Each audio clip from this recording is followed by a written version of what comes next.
Ya, Assalamualaikum warahmatullahi wabarakatuh. Saya dari kelompok 4 penelitian proposal penelitian statistik yang beranggotakan Muhammad Afandi Rahman, saya sendiri, Kifliya Khairul Sabila, dan Rohmah Kubro. Di sini saya akan menjelaskan bagaimana cara menetapkan atau merumuskan judul penelitian kuantitatif.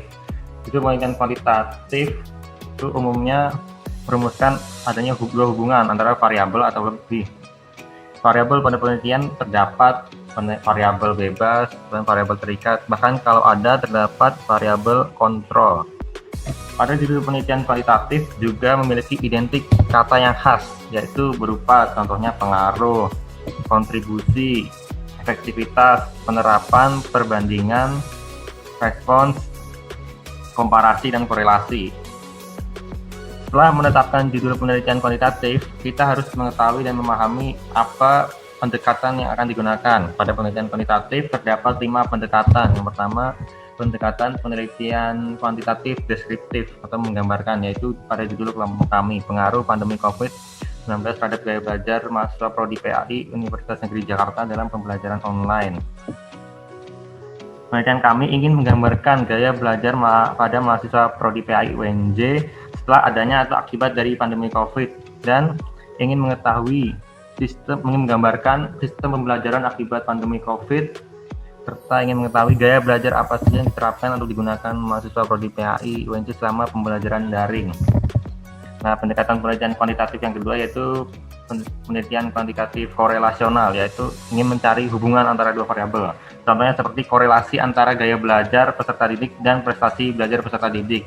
Pendekatan penelitian yang ketiga yaitu pendekatan penelitian kuantitatif komparasi, yaitu perbandingan, yang membandingkan dua variabel. Contohnya komparasi prestasi belajar antara peserta didik yang ditugasi pekerjaan rumah secara individu dengan secara berkelompok. Nah, yang keempat, pendekatan penelitian kuantitatif eksperimen, yaitu berupa tindakan, contohnya seperti penerapan pendekatan pembelajaran kontekstual dalam peningkatan kualitas menulis narasi, dan pendekatan penelitian kuantitatif yang terakhir yang kelima yaitu pendekatan penelitian kuantitatif survei, ingin mengetahui contohnya persepsi orang tua terkait sistem pembelajaran daring di masa pandemi COVID di Kota Jakarta.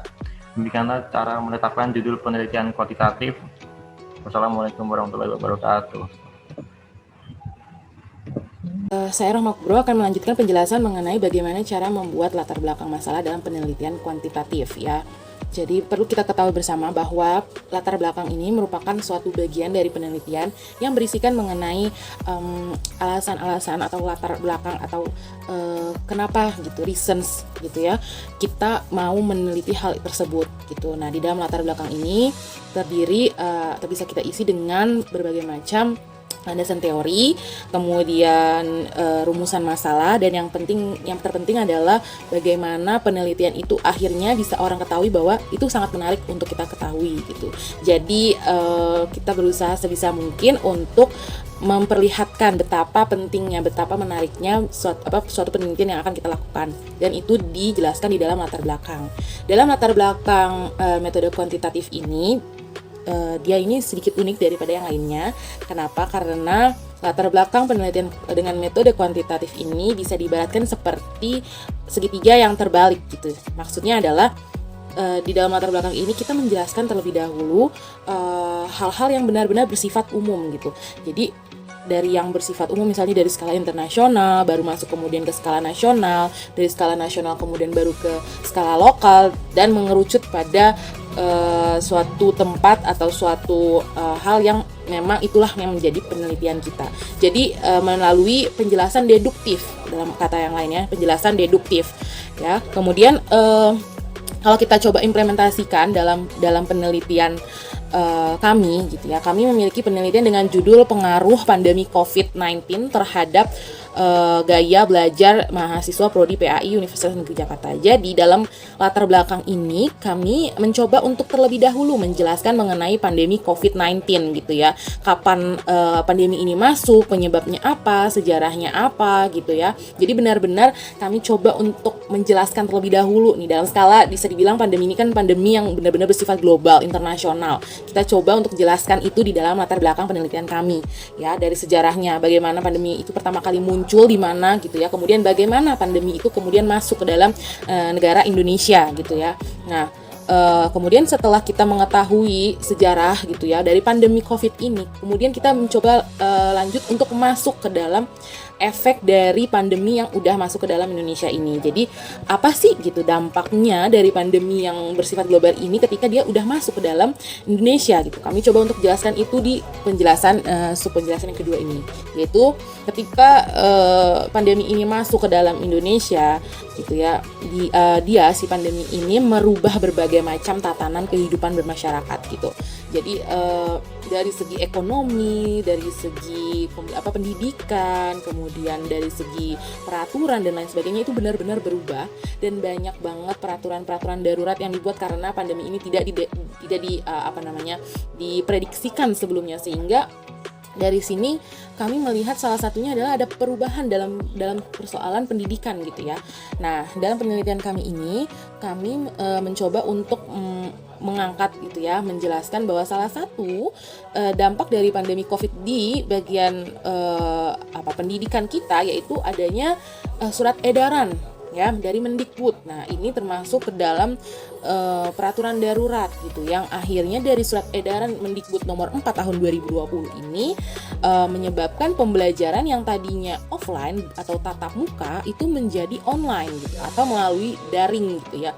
Jadi serba daring. Nah, hal ini atau peraturan ini dibuat dalam rangka untuk menekan penyebaran angka COVID di Indonesia. Jadi terlihat ya dari yang pertama sejarahnya bagaimana pandemi COVID ini muncul gitu ya dalam skala global, kemudian masuk ke dalam ranah Indonesia yang skala nasional, kemudian bagaimana dampaknya gitu ya si pandemi yang bersifat nasional bahkan internasional ini terhadap gitu ya tatanan masyarakat Indonesia nih. Salah satunya apa? Mengerucut lagi apa, yaitu pendidikan. Munculnya surat edaran Mendikbud. Nah, dari yang pendidikan apa lagi nih? Apa dari aspek pendidikan ini apa yang berubah? Oh, ternyata cara belajar kita yang berubah gitu ya, yang tadinya offline tatap muka menjadi online gitu melalui berbagai macam platform pembelajaran.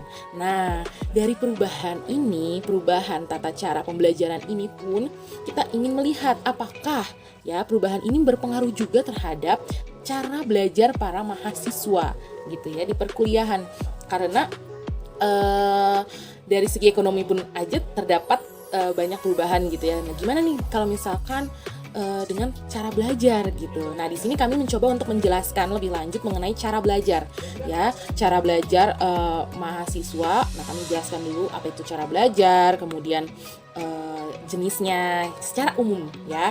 Dari secara umum itu kemudian kami kerucutkan menjadi 3 paling umum. Cara belajar itu bersifat jenisnya yaitu visual, auditorial, dan kinestetik. Jadi itu dari yang umum, kemudian kami tarik kembali menjadi lebih khusus, yaitu terbagi menjadi 3 ya, 3 jenis atau 3 tipe gaya belajar seseorang.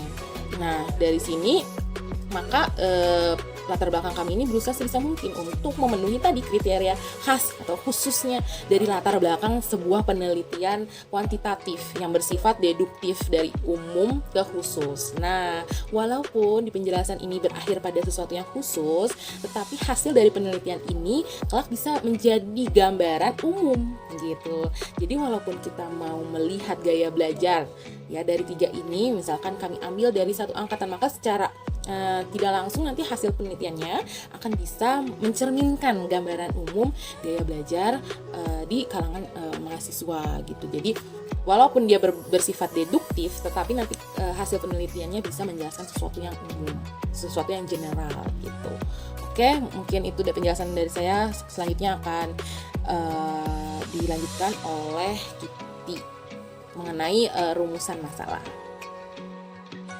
Saya Fitria Versal-Sedera akan menjelaskan bagaimana cara menentukan rumusan masalah dalam penelitian kuantitatif. Sebelumnya saya ingin memberitahu rumusan masalah itu apa sih? Jadi rumusan masalah itu adalah pertanyaan-pertanyaan atas identifikasi permasalahan yang disusun berdasarkan latar belakang penelitian untuk menjawab konsep-konsep yang ada di tinjauan pustaka. Rumusan masalah ini memiliki 2 jenis.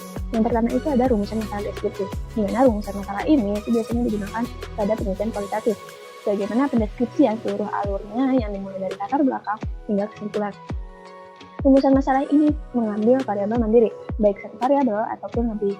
Contohnya, Contoh dari rumusan masalah ini adalah yang pertama ada bagaimana sikap masyarakat terhadap PSBB di Jakarta. Lalu yang kedua ada seberapa patuh masyarakat terhadap kebijakan pemerintah. Lalu jenis rumusan masalah yang kedua ada rumusan masalah komparatif. Rumusan masalah ini dapat digunakan untuk mencari perbandingan antara satu variabel dengan variabel yang lainnya.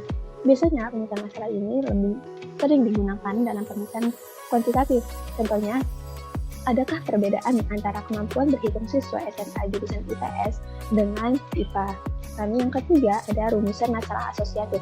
Rumusan masalah ini bersifat menanyakan hubungan antara dua variabel atau lebih. Nah, rumusan masalah ini hanya cocok untuk kuantitatif karena sebagaimana telah dijelaskan oleh rekan saya Yazid sebelumnya bahwa penentuan judul penelitian kuantitatif itu salah satunya adalah ada hubungan dua variabel. Rumusan ini sendiri juga memiliki tiga bentuk. Yang pertama adalah bentuk hubungan simetris, di mana hubungan ini terjadi antara dua variabel atau lebih yang kebetulan muncul bersamaan. Contohnya adalah adakah hubungan antara bentuknya seperti pohon dengan tingkat manisnya 2. Lalu yang bentuk yang kedua adalah hubungan kausal, di mana hubungan ini bersifat sebab akibat. Jadi ada variabel independen atau variabel yang mempengaruhi dan juga ada variabel dependen atau variabel yang mempengaruhi. Nah, rumusan masalah asosiatif hubungan kausal inilah yang kita ambil sebagai rumusan masalah dalam penelitian kita, di mana variabel yang mempengaruhi adalah pandemi COVID-19, sedangkan yang dipengaruhi adalah gaya belajar mahasiswa PAI dan sistem pembelajaran di kampus. Maka dari hal tersebut, kami memiliki dua rumusan masalah, yaitu yang pertama ada bagaimana pengaruh COVID-19 terhadap sistem pembelajaran di kampus, lalu yang kedua ada bagaimana pengaruh COVID-19 terhadap gaya belajar mahasiswa PAI dalam pembelajaran online. Oke, lanjut ke bentuk hubungan yang terakhir, yaitu hubungan interaktif, di mana hubungan ini itu saling mempengaruhi. Contohnya ada bagaimana hubungan motivasi dan prestasi, di mana motivasi ini berpengaruh terhadap prestasi, begitupun sebaliknya. Bagaimana motivasi yang tinggi akan membawa seseorang berprestasi, meraih prestasi, sedangkan orang yang berprestasi itu memiliki motivasi tinggi untuk dirinya sendiri atau bahkan orang lain. Mungkin cukup sekian presentasi dari kami tentang cara menentukan judul, latar belakang, dan juga rumusan masalah pada penelitian kuantitatif. Oke, selanjutnya saya akan menjelaskan cara menyajikan data dalam bentuk tabel distribusi frekuensi dengan bantuan aplikasi SPSS. Nah, di sini kita sudah memiliki data-datanya, di mana ada kelas, angkatan, dan juga usia. Nah, mengapa kita harus membuat tabel distribusi? Tabel distribusi frekuensi ini adalah daftar yang memuat susunan data menurut kategori tertentu atau kelas interval tertentu. Jadi seperti yang tadi di sini ada kelas, angkatan, dan usia. Nah, di setiap kategori ini kita memiliki kode. Bagaimana kelas A itu memiliki kode 1 dan kelas B itu memiliki kode 2. Jadi hasilnya seperti ini. Dan lalu selanjutnya angkatan, di mana angkatan 2017 itu memiliki kode 1, lalu 2018 itu kodenya 2, lalu 2019 itu kode 3, dan 2020 ada kodenya 4. Sedangkan rentan usia ini usia 17 sampai 19 dikodekan dengan angka 1, lalu usia 20 sampai 22 tahun dikodekan 2, 23 sampai 25 dikodekan 3. Sedangkan untuk yang lebih dari 25 ada dikodekan 4. Nah, setelah semuanya siap, kita buka aplikasi SPSS. Yang belum punya aplikasi SPSS, silakan download dan install terlebih dahulu. Ini adalah tampilan awal dari aplikasi SPSS. Lalu kita klik New Dataset. Lalu ini adalah tampilannya. Ini ada data view dan juga variable view. Nah, untuk memudahkan kita bagi layar dengan Excel seperti ini.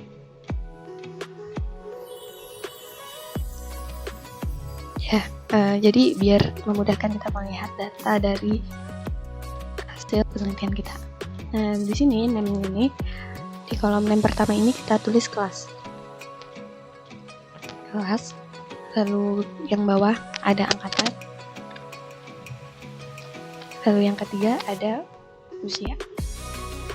Nah, setelah semuanya sudah terisi, kita berikan label sama seperti namanya. Jadi kelas, angkatan, dan usia.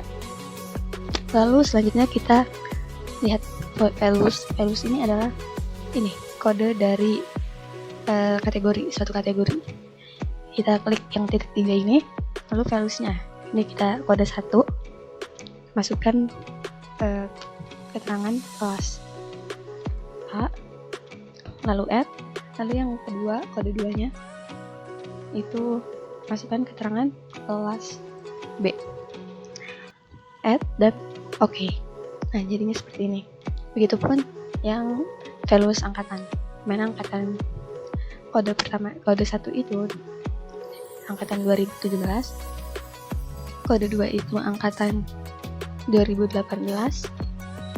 angkatan ketiga itu 2019, dan angkatan keempat adalah 2020. Seperti ini. Lalu selanjutnya untuk yang usia, kode pertama adalah usia 17 sampai 19, yang kedua usia 20 sampai 22, lalu usia yang ketiga ada 23 sampai 25, dan yang keempat adalah lebih dari 25. Nah, seperti ini. Oke, jika semuanya sudah terisi, maka kita balik ke data view. Nah, di sini kita lepas atau copy data kita yang kelas, kategori kelas, kita copy kodenya saja. Di copy seperti ini. Lalu selanjutnya yang angkatan juga kodenya saja yang di copy.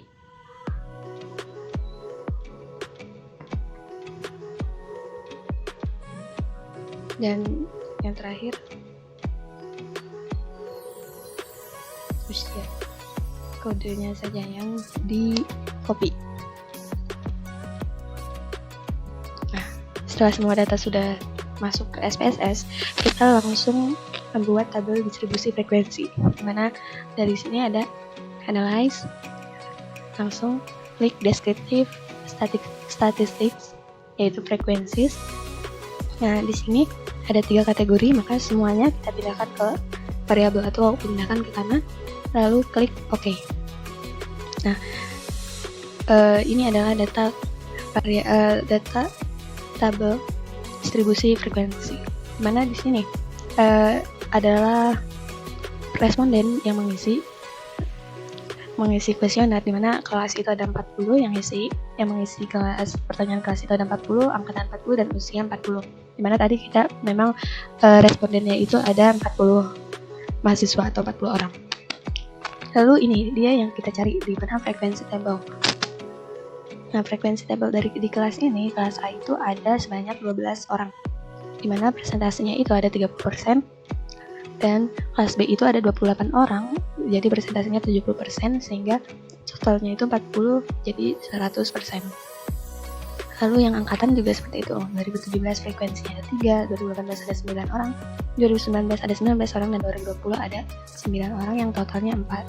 Di sini persentasenya 2017 7,5%, 2018 ada 22,5%, 2019 ada 47,5%, dan 2020 ada 22,5%, sehingga totalnya 100%.